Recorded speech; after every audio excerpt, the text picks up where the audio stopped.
घर से दफ्तर के बीच का रोजाना सफर हम सभी की जिंदगी का अहम हिस्सा है, लेकिन इस सफर की दुश्वारियां तब और बढ़ जाती हैं जब घर की दहलीज और दफ्तर के बीच की दूरी कोई औरत नापने लगे।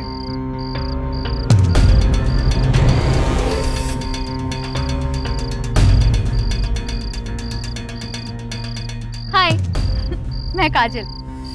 तुम नई हो ना? तुम्हारा चेहरा बता रहा है। चलो मैं तुम्हें ऑफिस दिखाती हूँ। अरे डरो मत, मैं हूं ना, घबराओ मत। चलो चलो।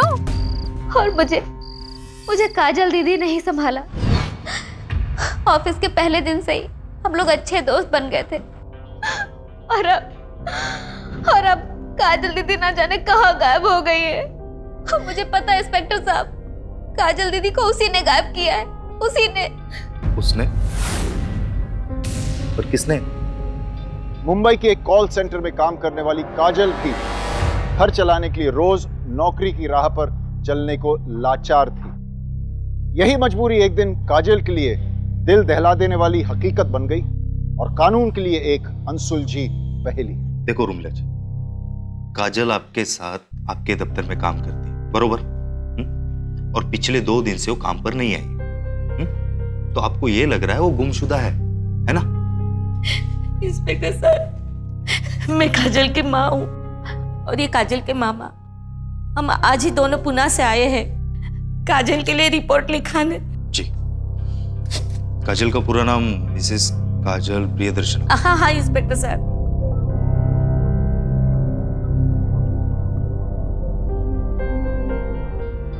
और आप लोग रिपोर्ट क्यों लिखवा रहे हो?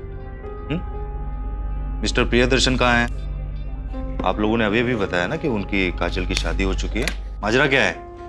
हाँ? देखिए इंस्पेक्टर साहब, काजल दीदी और जीजा जी का रिश्ता। इंस्पेक्टर साहब, वो ऑफिस में भानु सिंह ने दीदी का जीना मुश्किल कर दिया था। घर में बहुत टेंशन चल रही थी, वो बहुत परेशान थी, आए दिन लड़ाइयां चल रही थी। ये बात मैं उन्हें बताना चाहती थी, लेकिन। एक मिनट, कोणाला सांगितलं? किसको बताया? नहीं इंस्पेक्टर साहब, आप समझ नहीं रहे। दीदी के गायब होने के पीछे वही है। कौन है?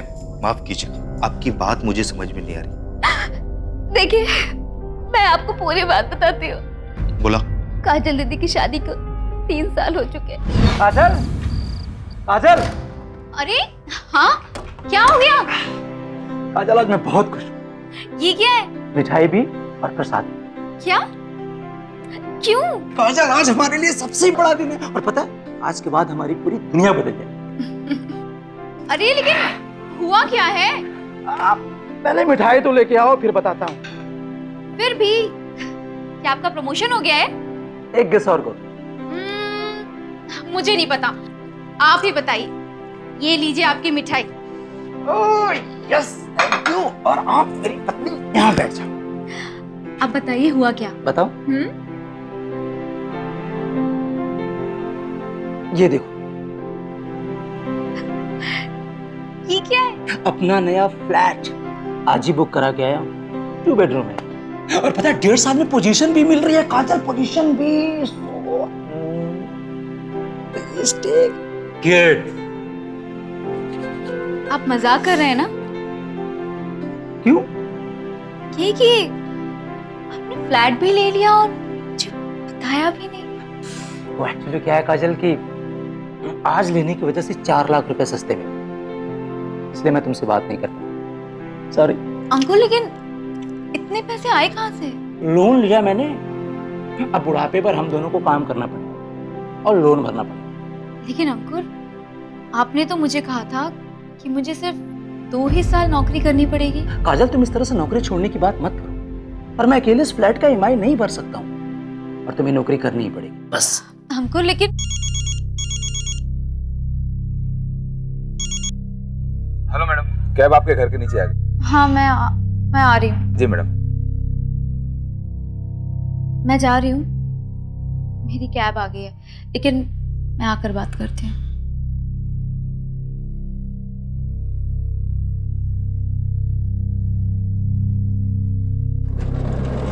हाय दी।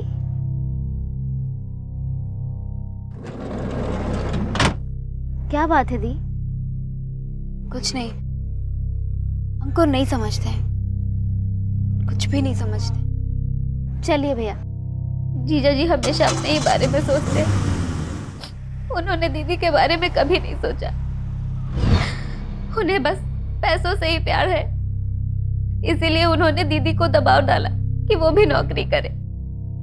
आपने ये बात भी कही थी ना कि उनके ऑफिस में कुछ दिक्कतें चल रही थी। तो आप सबने टारगेट्स देख लिए? Yes sir. Any doubt? No sir. इस बार टारगेट्स बीट करने हैं। Okay, so let's move. Urmila, yes sir.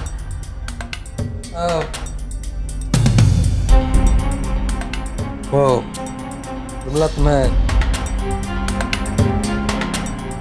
कैसा लग रहा है काम तुम्हें? कोई प्रॉब्लम तो नहीं हो रही?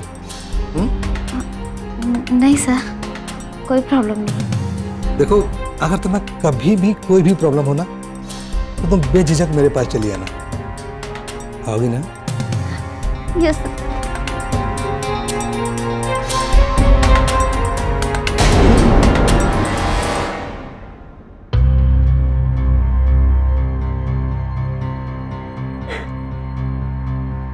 उर्मिला, क्या हुआ तुम्हें?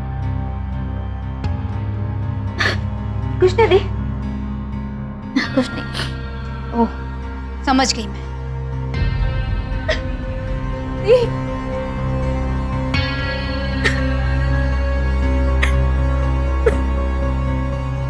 कम से कम अपनी उम्र का तो लिहाज कर लो, तुम्हें शर्म नहीं आती है? क्या हुआ काजल जी?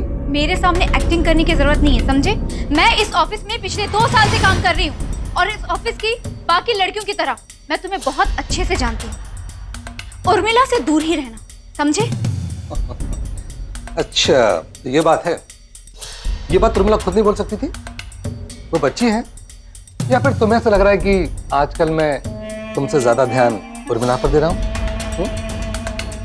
देखो काजल जी, अगर ऐसा है ना, तो बिल्कुल चिंता करने की जरूरत नहीं, क्योंकि आज से मैं तुम पर भी उतना ही ध्यान दूंगा जितना उर्मिला पर दे रहा हूं।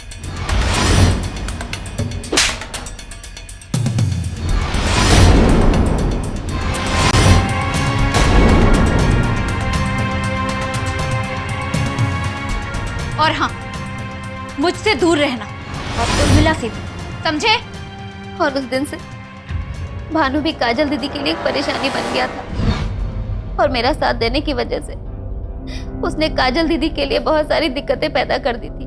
और दिक्कत की बात तो ये थी कि दीदी ये बात घर पे जीजा जी को ना ही तो समझा सकती थी और ना ही वो उनका साथ देने के लिए तैयार थे। इसीलिए दीदी घर और ऑफिस दोनों जगह अकेली पड़ गई थी। नेशनल क्राइम रिकॉर्ड ब्यूरो के मुताबिक हिंदुस्तान की कंपनियों में काम करने वाली हर 3 में से एक लड़की को किसी न किसी तरह का शोषण सहना पड़ता है। काजल भी यहां शिकार थी, लेकिन काजल के केस में यह और भी ज्यादा दुखद इसलिए था क्योंकि दूसरी तरफ काजल के खुदगर्ज और बेपरवाह पति अंकुर की वजह से घर में भी उसे सिर्फ घुटन ही मिलती थी। यह घर और ऑफिस के बीच का वो भंवर था जिसमें काजल बुरी तरह फंस चुकी थी।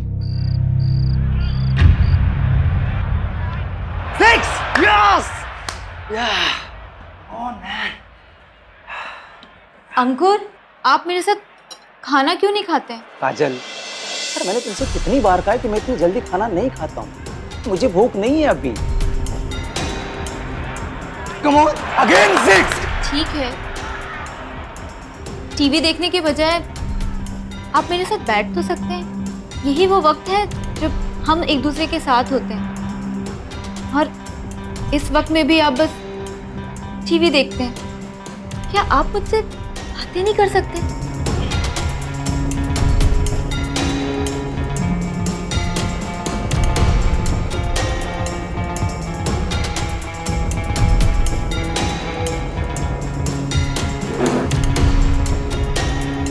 बताओ क्या बात? आप मुझसे एक बार कह रहे थे ना कि आपके ऑफिस में एक पोजीशन खाली है। 6!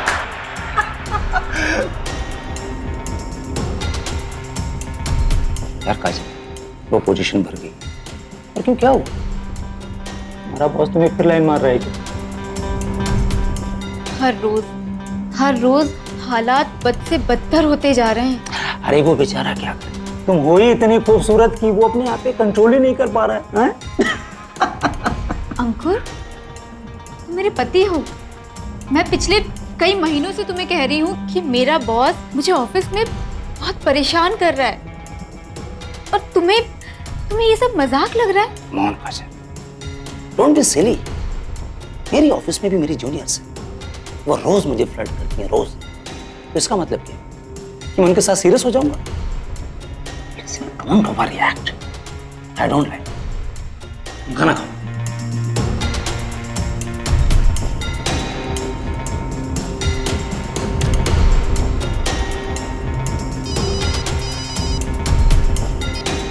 हेलो मैडम जी, आपकी कैब आ गई। हाँ, मैं आ रही हूँ। जी मैडम। 6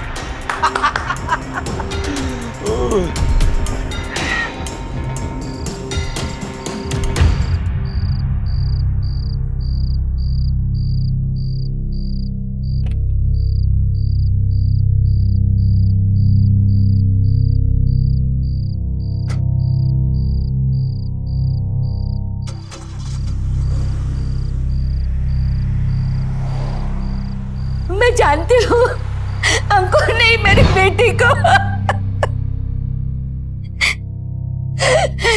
ये शादी करवा के हमने बहुत बड़ी गलती की है। मेरी बेटी गायब हो गई है इंस्पेक्टर साहब। अंकुर से पूछताछ करके मेरी बेटी को वापस लाइए। माता जी आप चिंता मत कीजिए, हम अपनी तरफ से पूरी कोशिश करेंगे। रोइए मत। और उम्र जी बोलिए। और इधर ऑफिस में बात और भी बिगड़ गई।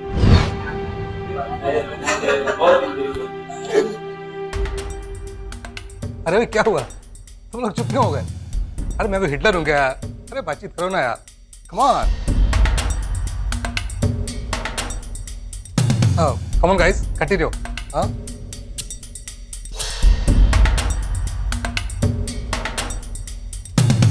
ओह कॉफी पी जा रही है, वाओ। ये coffee for you.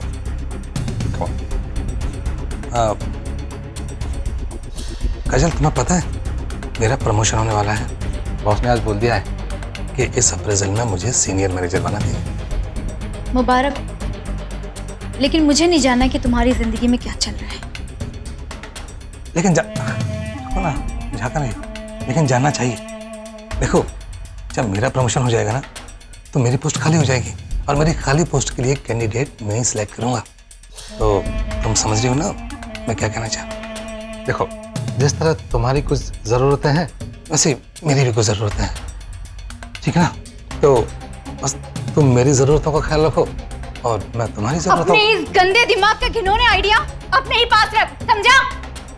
Kajal, office की सारी लड़कियों का जीना हराम कर दिया है तूने। अगर मैंने तेरे खिलाफ एचआर में कंप्लेन कर दी ना, अच्छा डालते रहना अपने प्रमोशन का। हो काजल, तुम ऐसा कुछ नहीं करोगी। अच्छा, इस गलतफहमी में बिल्कुल मत रहना। मैं सिर्फ एचआर में कंप्लेन ही नहीं करूंगी, बल्कि तेरे खिलाफ सेक्सुअल हरासमेंट का केस भी करूंगी। फिर देखती हूँ कैसे मिलता है तुझे प्रमोशन। सारी जिंदगी नौकरी ढूंढता रहेगा, पर कोई कंपनी तुझे नौकरी नहीं देगी। अरे धमका कैसे रही है तू? हाँ तू केस करके तो देख, फिर देख मैं तेरे साथ क्या क्या करता हूँ। तू जानती नहीं कि मैं क्या चीज हूँ।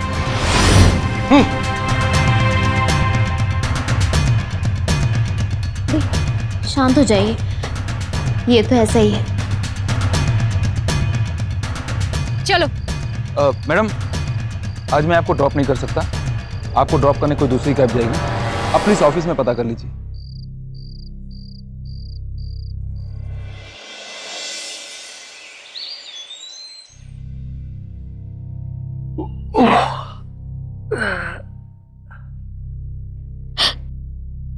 अरे काजल, आज तुम बड़े जल्दी आ गई। हाँ, अब मैं वो नौकरी नहीं करूंगी। क्या नौकरी नहीं करूंगी मतलब? हाँ अंकुर, अब मैं उस ऑफिस दोबारा नहीं जाऊंगी। अब मैं एक पल के लिए भी उस भानु को बर्दाश्त नहीं कर सकती। तुम्हें पता है आज उसने क्या किया? एक मिनट काजल, एक मिनट। अरे ठीक है तुम गुस्से में हो, लेकिन थोड़ा सा तो दिमाग लगाओ। अरे ये नौकरी कोई मजाक नहीं है जो आज पकड़ लिया और कल छोड़ दिया। हमको मेरी बात तो सुनो। क्या सुनूं मैं तुम्हारी बात? तुम्हारा जो दिल में आए वो कर। जी office and I am getting late. Ankur, Ankur. और हाँ, अगर तुम नौकरी करके मेरा साथ नहीं दे सकती तो मैं तुम्हारा कितना साथ दूंगा ये मुझे भी नहीं पता।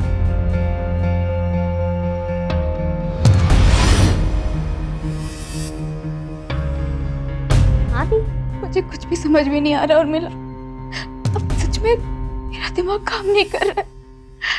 आज या तो फिर मैं भानु के खिलाफ कंप्लेन कर दूंगी या फिर अपना रिजिग्नेशन दे दूंगी। घर पे अंकुर, ऑफिस में भानु।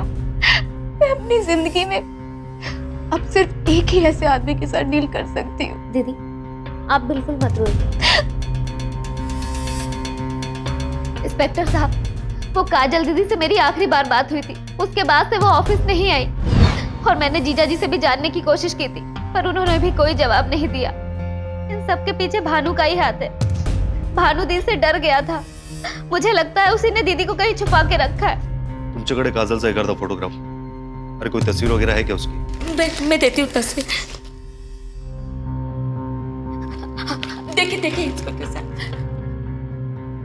ये भानु प्रताप ऑफिस कितने बजे आता है? वो वहाँ 2 घंटे में पहुंच जाएंगे। और अंकुर प्रियदर्शन?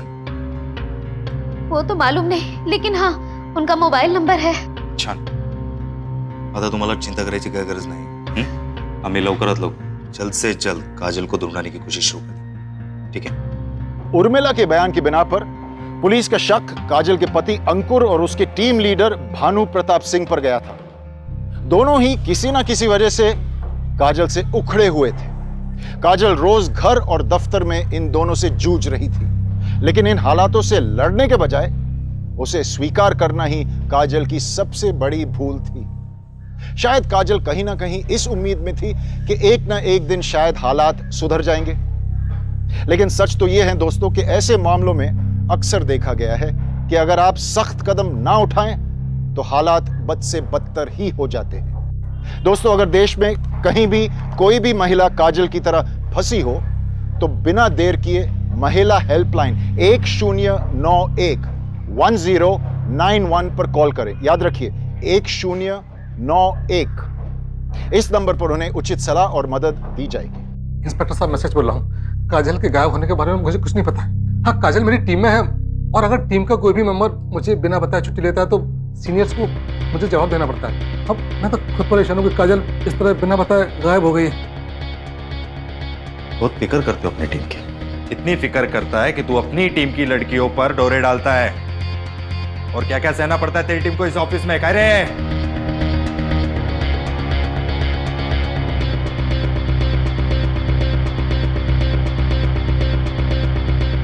काजल को धमकी दिया था ना? नहीं, वो बस ऐसे ही उसे चुप कराने के लिए। मेरा विश्वास कीजिए इंस्पेक्टर साहब, मुझे तो खुद नहीं पता कि काजल, मैंने कुछ नहीं किया। तू टीम लीडर है ना इधर का? जी। एक टीम लीडर के पास अपनी टीम के सभी मेंबर्स की डिटेल्स होती है। उनका एड्रेस, उनका फोन नंबर होता है कि नहीं? जी होता है। लेकिन मैंने आज तक कभी उसकी फाइल खोलकर नहीं देखी। चाड़ा मत पर।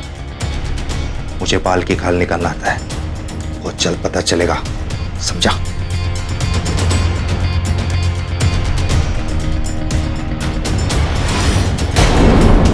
मंगलवार को काजल ने आपको कॉल किया था, राइट? हाँ, दीदी रोज सुबह 10:30 बजे तक निकल जाती थी, लेकिन मंगलवार को थोड़ा पहले निकल गई थी। उसके बाद उनका फोन आया था। असल में हमें ये पता लगाना बहुत जरूरी है कि काजल कितने बजे गायब हुई थी, और हमें ये चेक करना होगा कि उस रात काजल ने ऑफिस की कैब ली थी या नहीं। आपका ट्रांसपोर्ट डिपार्टमेंट कहाँ है? नीचे ग्राउंड फ्लोर पे। Thank you.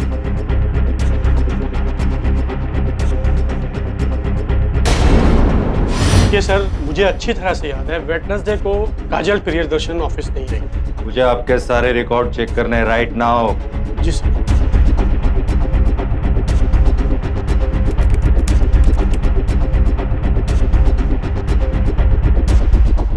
ये देखिए, मैंने कहा था ना काजल प्रियदर्शन ऑफिस नहीं आई थी। जयेश कौन है? यहाँ लिखा हुआ है उस दिन जयेश नाम के ड्राइवर की ड्यूटी थी, अब जी जो अपनी कैब से काजल को पिक करने वाला था। अभी कहाँ है जयेश? कहाँ है अभी? जी मैं तो पिकअप करने के लिए टाइम से ही मैडम के घर पे पहुंच गया था। हेलो मैडम, आपकी कैब आ गई है, मैं आपके घर के नीचे ही हूँ। हाँ भैया, आज मैंने दूसरी कैब ले ली है, आप वेट मत कीजिएगा। आज मैं इसी कैब से ऑफिस जा रही हूँ। अच्छा मैडम, ठीक है, चलेगा। ठीक है। मैंने ऑफिस में फोन करके बताया भी। आगे फिर साहब, सर ने मेरे को बोला एक काम कर, तू दूसरा पिकअप करके ऑफिस आ जा। फिर मैं उधर निकल गया साहब, इतना ही जानता हूँ। झूठ तो नहीं बोल रहा? कसम से साहब।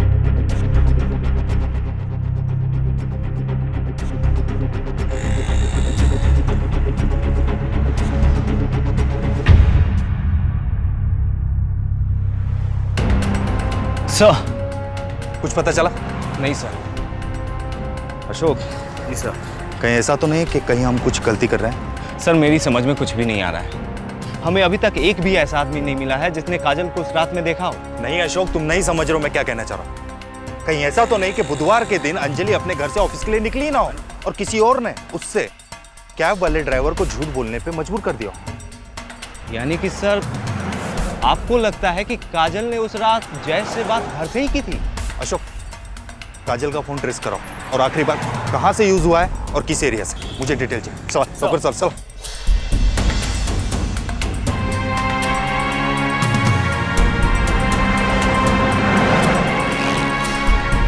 एक कोपरा चेक करा और काजल से रिलेटेड कोई भी चीज मिले उसे सील करो, जमा करो। चलो। लेकिन सर ये मिस्टर प्रियदर्शन, आपको पता था कि ऑफिस में भानु प्रताप काजल को परेशान करता है? काजल कुछ बताती थी, लेकिन ये बात मुझे पूरी तरह से नहीं पता है।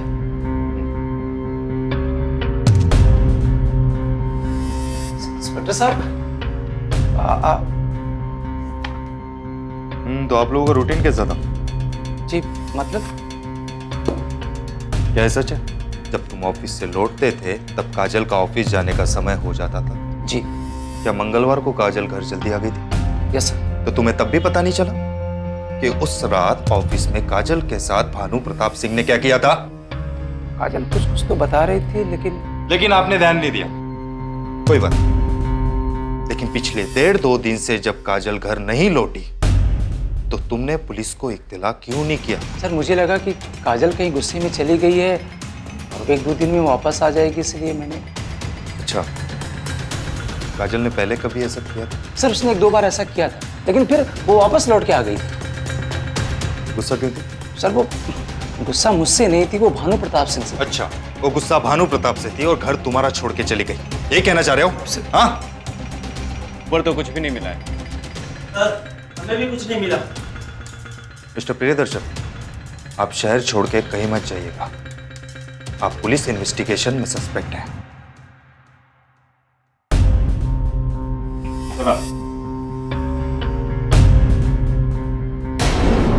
इंस्पेक्टर साहब, अब तो 3 दिन हो चुके, मेरी बेटी का कोई पता नहीं चला है। मेरी भी उम्र हो चुकी है इंस्पेक्टर साहब, अब मेरे में ताकत नहीं बची इंस्पेक्टर साहब। इंस्पेक्टर साहब, मैंने दीदी के सारे फ्रेंड से बात की, लेकिन पिछले दिनों से उनकी किसी से बात नहीं हुई है। प्लीज सर, प्लीज कुछ करिए। देखिए, हम अपनी तरफ से पूरी कोशिश कर रहे हैं और अंकुर से मुझे ये पता चला कि वो नाराज होकर होटल में चली गई हो शायद, और 1-2 दिन में वापस आ जाएगी। नहीं इंस्पेक्टर साहब, अंकुर ने आपसे झूठ बोला है। मेरी बेटी कभी ऐसा नहीं कर सकती। वो बड़ी जिम्मेदार लड़की है, वो कभी घर छोड़ के नहीं जा सकती। इंस्पेक्टर साहब, ये मेरे घर के संस्कार नहीं है, मेरा विश्वास कीजिए। जी आप समझिए।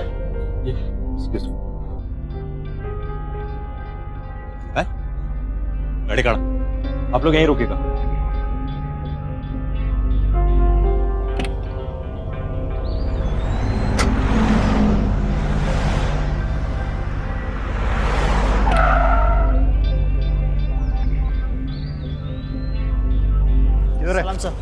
साहब, आज सुबह सुबह म्यूनसिपालिटी में किसी ने फोन करके बताया कि यहाँ कोई जानवर मरा हुआ है। जब उन्होंने यहाँ आके देखा तो उन्हें ये देखिए, ये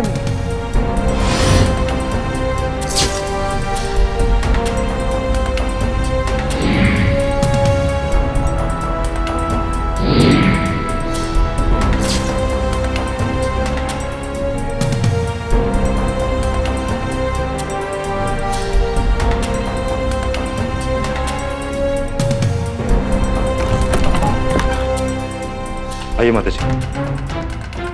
मोरे तोड़ लो।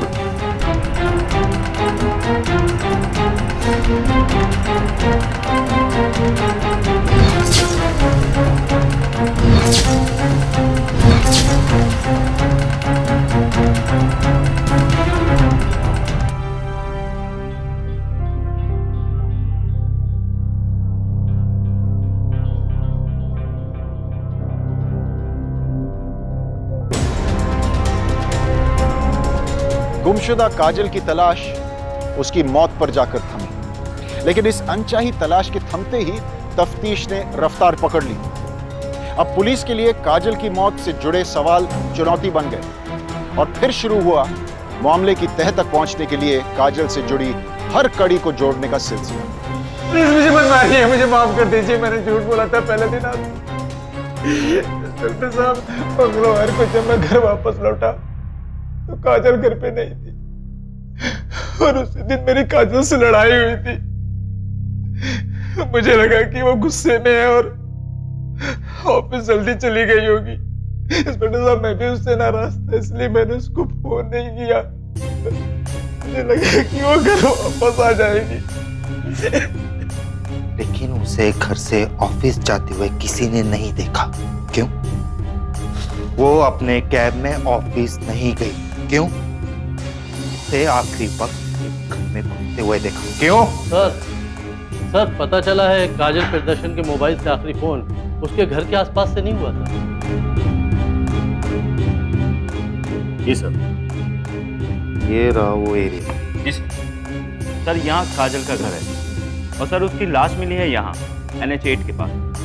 और सर इसी पॉइंट से काजल ने ड्राइवर जय से फोन पे बात की। और सर ये तो उसके ऑफिस का रास्ता नहीं है। शायद उसका पति सच बोले। तो क्या करना है सर? उसे छोड़ दूं? छोड़ दो, लेकिन एक कांस्टेबल को उसके पीछे लगा दो। जी सर। सर, आपसे मिलने उर्मिला और काजल की माँ है। ठीक है।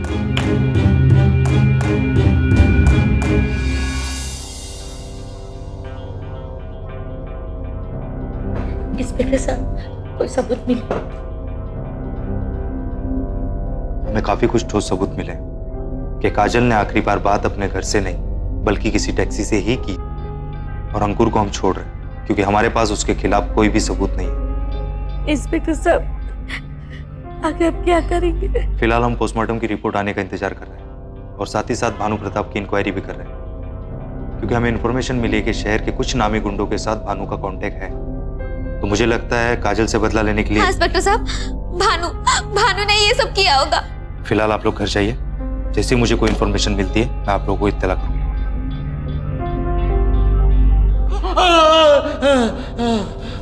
शहर के गुंडों को जानता है, ओके ना?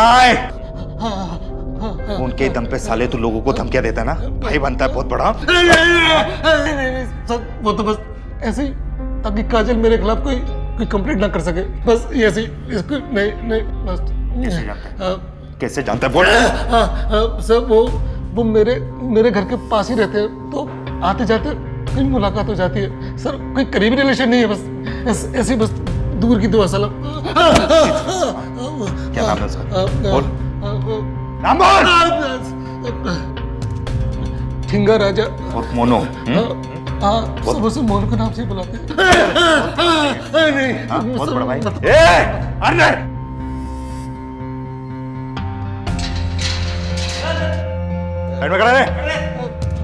अरे पहचानता इसको? सच बोल। सच बोल, इसके लिए क्या काम किया तुमने? सर सच बता रहा हूँ मैं आपको, सच में बता रहा हूँ सर इन्होंने मेरे लिए आज तक कोई काम नहीं किया। हाँ, इन्होंने कहा जरूर था कि अगर कभी कुछ काम पड़े तो ये मेरी हेल्प कर देंगे, लेकिन सर मैंने कभी इनका इस्तेमाल नहीं किया। अब सर मुझे तो खुद समझ में नहीं आ रहा कि आखिर काजल के साथ हुआ क्या है। कह रहे भाईगिरी नहीं मांगता है? हाँ चल कमते चल। सर ये केस कैसे सॉल्व होगा? न तो पति ही गुनहगार दिख रहा है और न ही भानु, और हमने अब तक जितनी भी इंक्वायरी की है कुछ भी हाथ नहीं लगा इसका। तुमसे क्या रोश, हमारे पास जो भी इंफॉर्मेशन है उसे खुले दिमाग से दोबारा हमें देखना होगा। जी सर।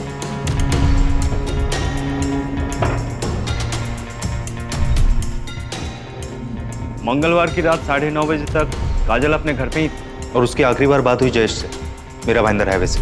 जी सर।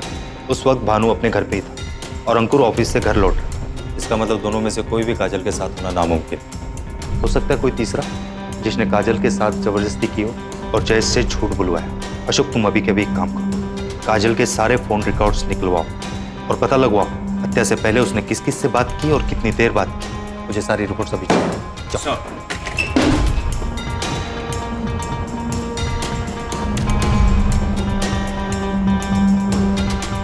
मुझे आप लोगों से कुछ जरूरी बात करनी है। Yes sir. क्या काजल का शादी के बाद किसी गैर व्यक्ति के साथ कुछ? इंस्पेक्टर सर, ये क्या कह रहे हो आप? मेरी काजल तो बड़ी समझदार और बेहद जिम्मेदार लड़की थी। सर ये काजल की कॉल रिकॉर्ड्स, ये देखिए सर। ये उस दिन जयेश ड्राइवर से बात करने के लगभग 15 मिनट पहले काजल के पास ऑफिस के ही एक कैब ड्राइवर का फोन आया था। कौन है? सर, शंभू नाम का एक ड्राइवर है जो पिछले 1 साल से इसी कंपनी में कॉन्ट्रैक्ट पे है। अशोक, अब तक हम लोग गलत सोच रहे थे। हमें यह लग रहा था कि उस रात काजल किसी प्राइवेट टैक्सी से निकल गई, लेकिन इस रिपोर्ट आने के बाद सच तो यह है उस रात काजल ने ऑफिस की ही एक दूसरी टैक्सी से निकली। लेकिन उस दिन शंभू की ड्यूटी नहीं थी। जो भी हो, शायद भानु के कहने पे उसने किया।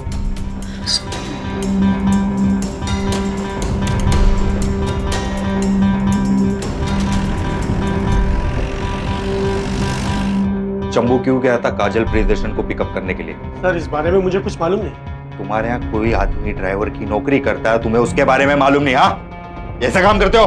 सर हम अपने काम का पूरा रिकॉर्ड मेंटेन करते हैं। दिखाओ।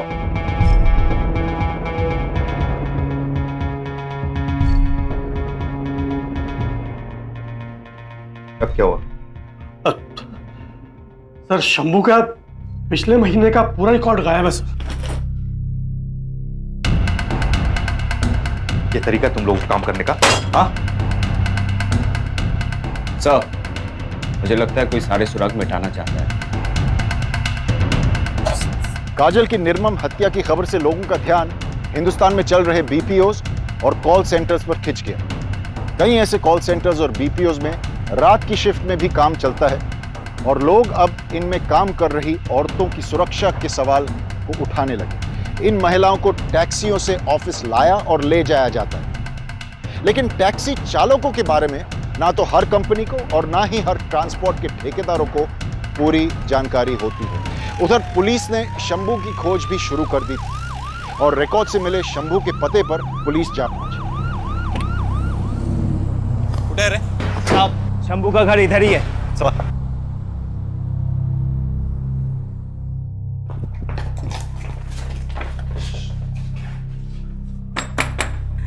जा देख कौन आया। बोल सर भी अली का चल लाइन चल। तुम तीनों में से कौन है? वो हम लोगों के साथ में रहता था और पिछले 4 दिन पहले वो गांव चला गया साहब। साले आज ही आया क्या अलीबाग से? मैं सच बोल। साहब वो पिछले दिन उसके दफ्तर से फोन आया था कि कोई मैडम गायब है साहब, उसी दिन से। हाँ साहब, हम सच बोल रहे हैं साहब, हमें नहीं पता साहब। तेरा समझता है? हाँ मालूम नहीं तेरे को? बोल बोल, उसका नाम कौन सा है? बोल। साहब साहब सच बोल रहे साहब, शंभू आता था, हमसे बात भी नहीं करता साहब, सोता था और चला जाता था साहब। डाल गाड़ी में सालों को।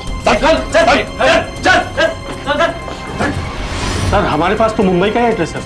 कानून कहता है बिना पुलिस वेरिफिकेशन के किसी को भी नौकरी मत दो। तुम जैसे कुछ लापरवाह लोगों की वजह से आज देश में अपराध बढ़ रहा है।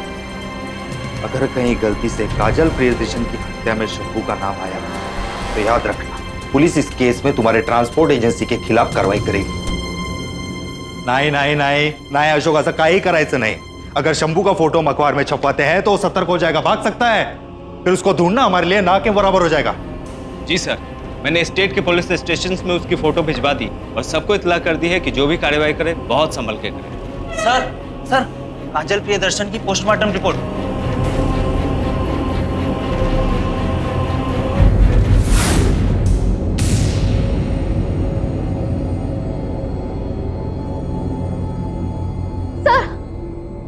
सर ये आदमी हमारे बीपीओ में ड्राइवर का काम करता है। शंभू कहाँ रहता है ये जानता है। क्या नाम है तुम्हारा? सर मेरा नाम धीरज है। क्या जानते हो शंभू के बारे में? मेरी शंभू से एक बार बात चल रही थी तो उसने बताया था कि उसका गांव गोरखपुर है।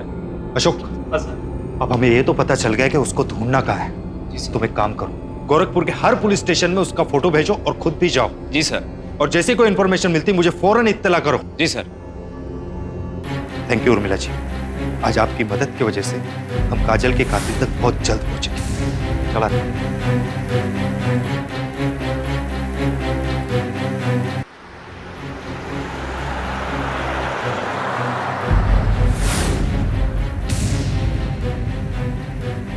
राम राम शंभू भैया, सब ठीक ठाक हो?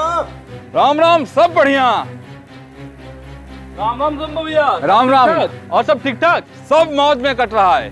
ए शंभू भैया। अरे अब का है भैया? अरे भैया ये तो बताओ कि अपनी ऑफिस के मैडम का कत्ल काहे कर दिया?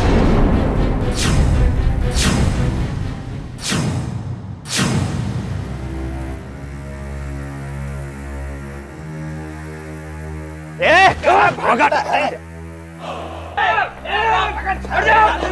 रोक! क्या रोक?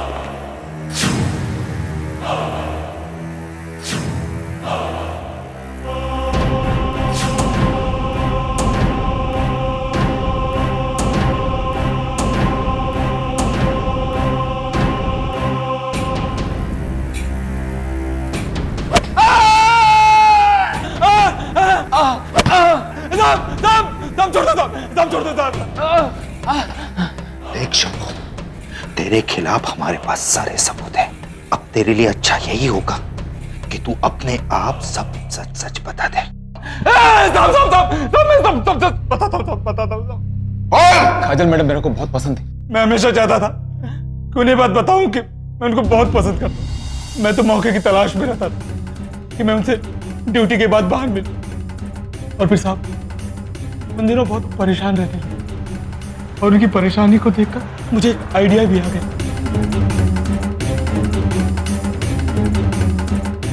साहब उस रात मैं काजल मैडम के घर आधे घंटे पहले पहुंच गया। मैंने सोचा कि अगर मैं उनके कैब के पहुंचने से पहले ही पहुंच जाऊंगा तो उन्हें मुझ पर शक भी नहीं होगा। हाँ जी मैडम। मैडम कैब आपके घर के नीचे खड़ी है। Okay madam. जी मैडम।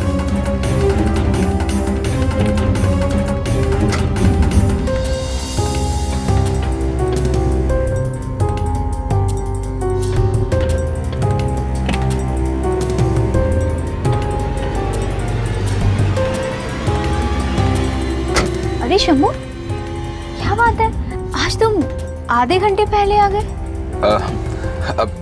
मैडम हमें तो कुछ पता नहीं होता, हमें जैसा ऑर्डर दिया जाता है हम तो वैसा ही करते हैं। चलो। वो बहुत परेशान थे, उनका ध्यान मेरी तरफ बिल्कुल भी नहीं था। उन्हें पता भी नहीं चला और मैंने कब गाड़ी दूसरी तरफ मोड़ी। अरे यहाँ क्यों रुका ड्राइवर? तो मैडम यहाँ पे और एक पिकअप। एक और पिकअप है?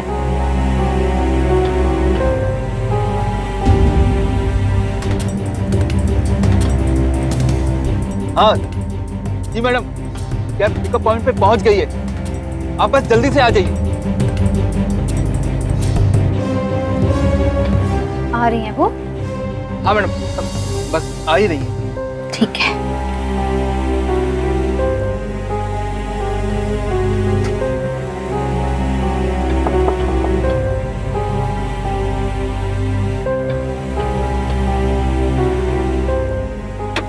मैडम बाहर आइए ना, बहुत अच्छी हवा चल रही है, आप आइए ना, आपको मजा आ जाएगा। और जो दूसरी मैडम है उनको आने में 5-10 मिनट तो लग ही जाए।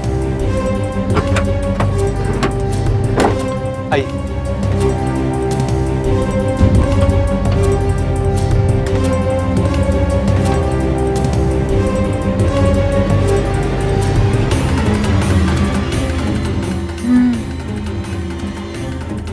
वाकई तुम ठीक कह रहे थे, यहाँ पे हवा वाकई बहुत अच्छी चल रही है।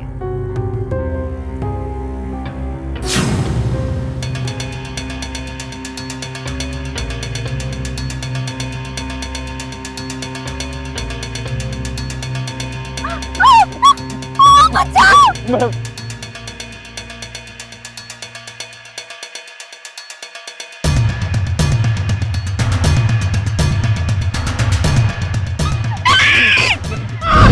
तब काजल मैडम बहुत ही कमजोर थी, हमें ज्यादा दिक्कत नहीं हुई।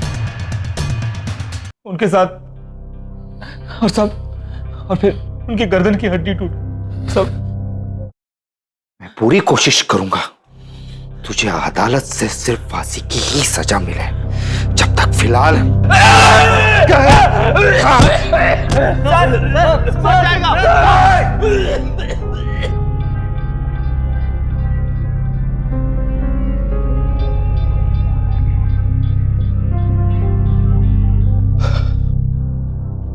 शंभू ने अपना इकबाल जुर्म कबूल कर लिया है और हम अपनी चार्जशीट फाइल करने जा रहे हैं। Thank you inspector, thank you so much. Ankur ji, Bhanu जी,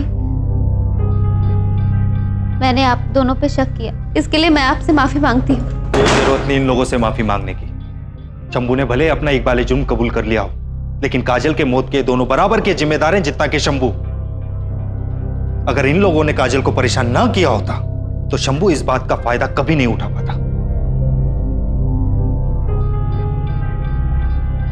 कानूनन मैं तुम दोनों का तो कुछ नहीं कर पा रहा हूं, लेकिन हां, एक बात मैं जरूर जानता हूं, एक ना एक दिन तुम दोनों को इस बात का खामियाजा भुगतना पड़ेगा।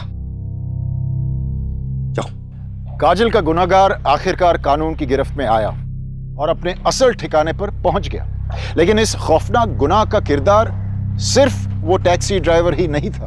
काजल का खुदगर्ज पति, उसके ऑफिस में काम करने वाला भानु प्रताप सिंह और महिला कर्मचारियों को भगवान भरोसे छोड़ने वाली वो कंपनी भी इस संगीन अपराध की वो सीढ़ियां थी जिस पर गुनाह अपने एक एक कदम रखता गया। कुछ आसान कदम उठाकर ऐसी अनहोनियों को टाला जा सकता है। सबसे पहले तो ट्रांसपोर्ट कंपनी को अपने गाड़ी चालकों का पूरा वेरिफिकेशन करना चाहिए। साथ ही नाइट शिफ्ट में काम करने वाली महिलाओं को भी सतर्क रहना चाहिए। उन्हें हमेशा कोशिश करनी चाहिए कि ऑफिस की गाड़ी में वो अकेली ना सफर करें। दोस्तों, अगर एक से ज्यादा एम्प्लॉय गाड़ी में होते हैं तो अपराधी के इरादे भी कमजोर पड़ जाते हैं। दफ्तर से घर लौटते वक्त भी उन्हें मांग करनी चाहिए कि गाड़ी में उनका उतरना आखिरी ना हो, बल्कि कोई भरोसेमंद पुरुष एम्प्लॉय उनके साथ उनके घर तक सफर करे। और अगर किसी भी वजह से देर रात तक अकेले सफर करना ही पड़े तो उन्हें टैक्सी या ऑटो का नंबर जरूर अपने जानकारों को बता देना चाहिए। इसी चेतावनी के साथ हम आपसे विदा लेते हैं। कल फिर मुलाकात होगी ऐसी एक जुर्म और जीत की नई कहानी को लेकर। तब तक खुश रहिए, सुरक्षित रहिए। सावधान इंडिया, इंडिया फाइट्स बैक। नमस्कार।